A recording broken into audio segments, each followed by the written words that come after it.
नमस्कार, मैं doctor Mitali Dhanawade and welcome to Ayurveda with doctor Mitali. बहुत बार पेशेंट हमें पूछते हैं कि डॉक्टर पंचकर्म क्या होता है?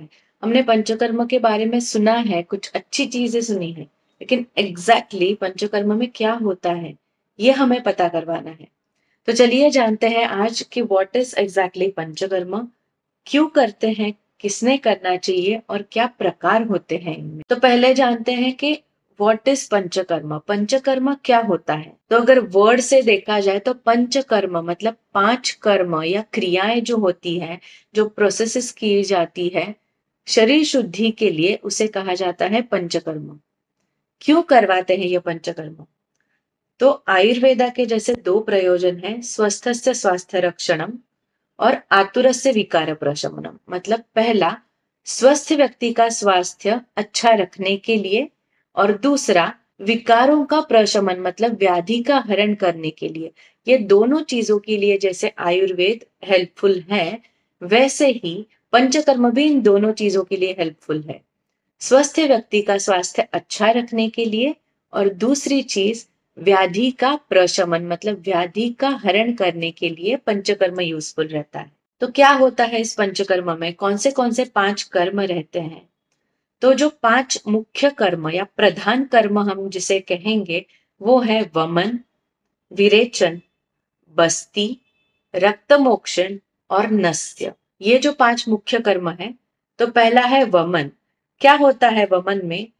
इसे कह सकते हैं हम लोग मेडिकेटेड एमएसएस, मतलब जिसमें मेडिकेटेड घी हम लोग पेशेंट को खिलाते हैं एक प्रॉपर मात्रा में, according to patient, according to his disease और अकॉर्डिंग टू डिसीज का स्टेज क्या है, ये सब चीजें जान के, हिस्ट्री देख के, दोषों का मूल्यांकन करके हम डिसाइड करेंगे पेशेंट को वमन देना है। उसके बाद पेशेंट को एक चार्ट दिया जाता है और घी दिया जाता है मेडिकेटेड। वो कैसे खाना है या प्रॉपर डॉक्टर उनको प्रिस्क्राइब करके देंगे, मेथड बता देंगे कैसे खाना है। और ऐसे पूरा स्निग्धत्व अंदर से लाना है हमें पेशेंट के शरीर में, और एक्सटर्नली अभ्यंग करवाते हैं पेशेंट को। मतलब अंदर से और बाहर से पूरी स्निग्धता से लिप, ऐसे पेशेंट को हम लोग एक प्रिसाइज डे पे वमन करवाएंगे। उसका मतलब है कुछ मेडिसिन देके औषधियों से उल्टियां करवाते हैं, जिससे आपके बॉडी में जो दोष है, मोस्टली जो कफ दोष से रिलेटेड जो व्याधियां हैं, वो बाहर निकल के आ जाते हैं। तो ये हो गई वमन की प्रोसेस सिंप्लीफाइड फॉर्म में।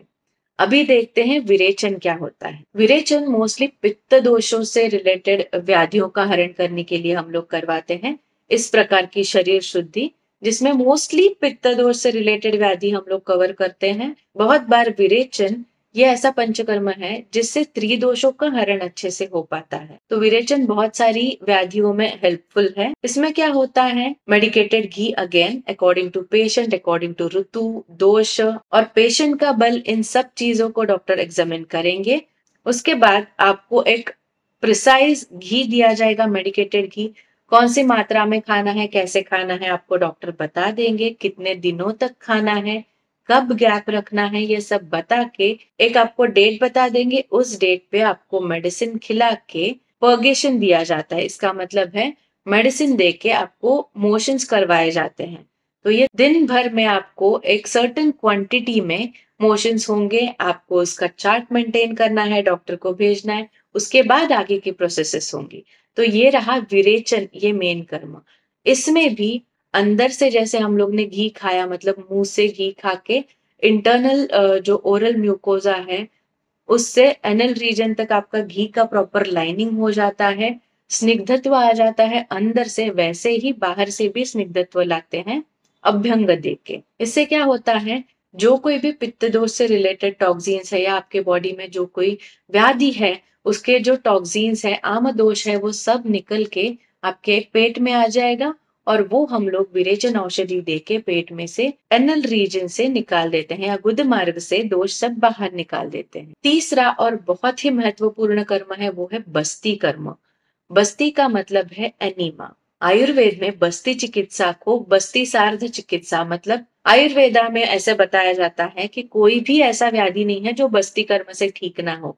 हर किसी व्याधि में हम लोग बस्ती कर्म से इलाज कर सकते हैं। अलग अलग तरह के परम्यूटेशन कॉम्बिनेशन करके हम लोग एनीमा देते हैं पेशेंट को, और उससे हमारे व्याधि का हरण हो जाता है।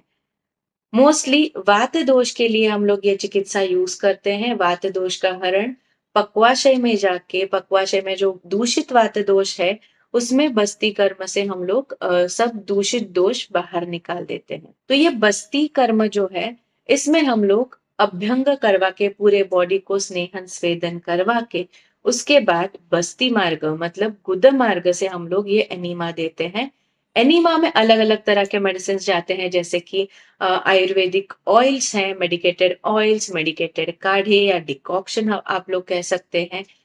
डिकॉक्शन में भी बहुत सारे टाइप्स होते हैं। किस प्रकार का व्याधि है उसके अकॉर्डिंग पानी में काढ़ा बनाते हैं, दूध में कुछ काढ़े बनाते हैं, कुछ काढ़े घी में बनाते हैं, कुछ अलग अलग तरह के सूप्स में बनाते हैं, माउसरस में सिद्ध करते हैं। और इस तरह से बस्ती चिकित्सा से हम लोग बहुत सारे व्याधि ठीक कर सकते हैं। So basically Basti is mode of drug administration या मेडिसिन एडमिनिस्ट्रेशन करने का एक मार्ग है। जैसे हम लोग मुंह से या ओरल कैविटी से मेडिसिन खाते हैं और वो अंदर जाके पेट में जाके एक्शंस करता है या पेशेंट को ठीक करता है, वैसे ही बस्ती से मतलब गुद मार्ग से मेडिसिन जाके पक्वाशय में आपके काम करेगा और पक्वाशय से इजी अब्सॉर्प्शन होता है मेडिसिन का। इसीलिए ओरल मेडिसिन से ज्यादा बस्ती मार्ग से अगर मेडिसिन दिया जाए तो बहुत अच्छा रिजल्ट आता है वात दोष में। चौथा पंचकर्म है रक्त मोक्षण। रक्त मोक्षण मतलब सुश्रुताचार्य जी ने रक्त को भी एक चौथा दोष करके माना है। हमें वात पित्त कफ ये 3 दोष होते हैं, ऐसे बहुत लोगों को पता ही है, लेकिन सुश्रुताचार्य जी ने चौथा दोष भी माना है, उसे कहा गया है रक्त दोष। तो अगर रक्त दोष में दृष्टि हो या रक्त दोष से रिलेटेड कोई व्याधि हो तो हम लोग रक्त मोक्षण करवाते हैं। इसमें भी अलग अलग प्रकार रहते हैं। सार्वदेहिक रक्त मोक्षण मतलब शरीर में किसी भी जगह पे व्याधि हो तो देर आर सर्टेन रीजन या साइट्स जिससे हम लोग सार्वदेहिक रक्त मोक्षण कर सकते हैं। और स्थानिक रक्त मोक्षण मतलब जिस जगह पे दृष्टि है उस जगह से ही खून निकालना है बॉडी से। ये कैसे निकालना है इसके भी अलग अलग टाइप है। इसमें एक प्रकार आता है जलौकावचरण, जिसे हम लोग आजकल लीच थेरेपी के नाम से जानते हैं। दूसरा एक है जिसे सीरावेद कहते हैं। ऐसे अलग अलग तरह के रक्त मोक्षण के टाइप रहते हैं। पांचवा प्रकार है पंचकर्म में से, वो है नस्य। नासा इति दीयते नस्य मतलब this is one of the route of drug administration according to Ayurveda.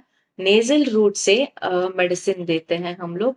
इसे भी एक प्रोसीजर प्रॉपर फॉलो की जाती है। फेस रीजन को या मुख को अभ्यंग किया जाता है, उसके बाद स्टीम दी जाती है व्याधि के अकॉर्डिंग, डिसीज के अकॉर्डिंग। और अलग अलग तरह के मेडिसिन जैसे कि कोई ऑयल के फॉर्म में, काढ़े के फॉर्म में, तेल, स्वरस मतलब कोई हर्ब्स के जो जूस रहते हैं या एक्सट्रैक्ट्स रहते हैं वो डालते हैं हम लोग नाक में से।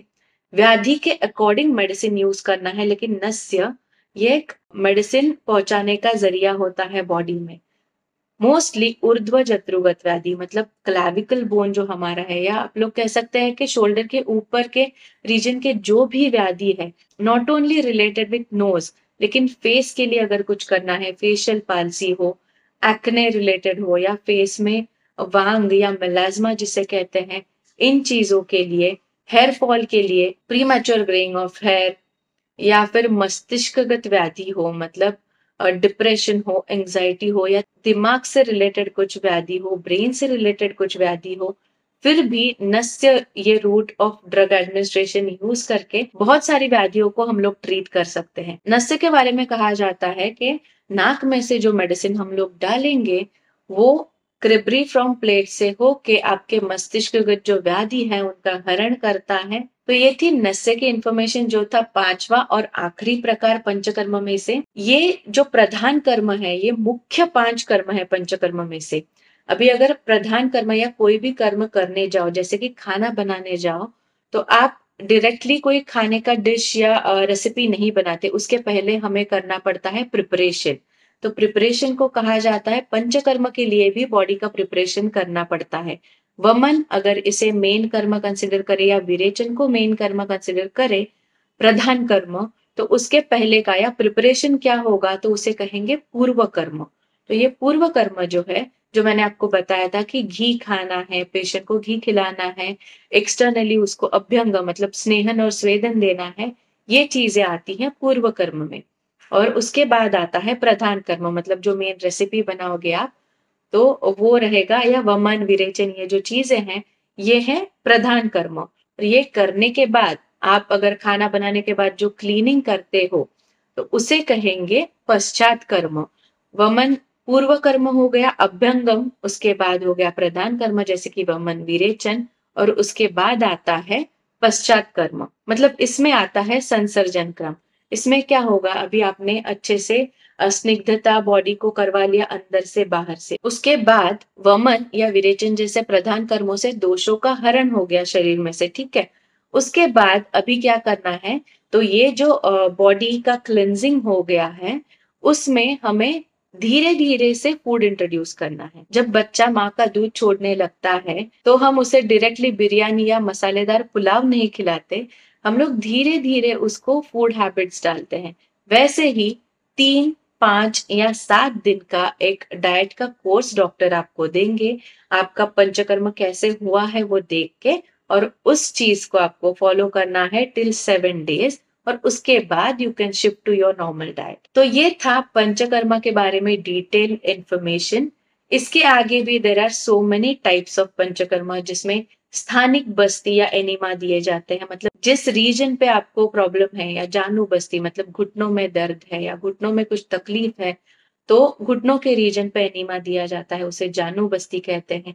मन्या बस्ती, कटी बस्ती, ऐसे अलग अलग तरह के प्रकार होते हैं। शिरोबस्ती, शिरोधारा, हृदय धारा या किडनी धारा, ऐसे भी अलग अलग प्रकार हैं जो आजकल हम लोग मॉडिफाई करके पेशेंट को अलग अलग तरह के ऑयल यूज करके करते हैं। इससे भी आगे जाके उत्तर बस्ती करके एक प्रकार रहता है पंचकर्म में, जो मोस्टली मेल और फीमेल गायनेक सिस्टम से रिलेटेड रहते हैं। फीमेल्स के योनि मार्ग से जो बस्ती दिया जाता है, मोस्टली इनफर्टिलिटी के इश्यूज में हम लोग ये प्रकार की चिकित्सा यूज करते हैं, जिसे कहा जाता है उत्तर बस्ती। इसके भी रिजल्ट्स बहुत अच्छे आते हैं। तो आई होप आपको ये वीडियो अच्छा लगा हो और आपके बहुत सारे डाउट्स इसमें से प्रॉपर तरह से मैंने क्लियर कर दिए हैं।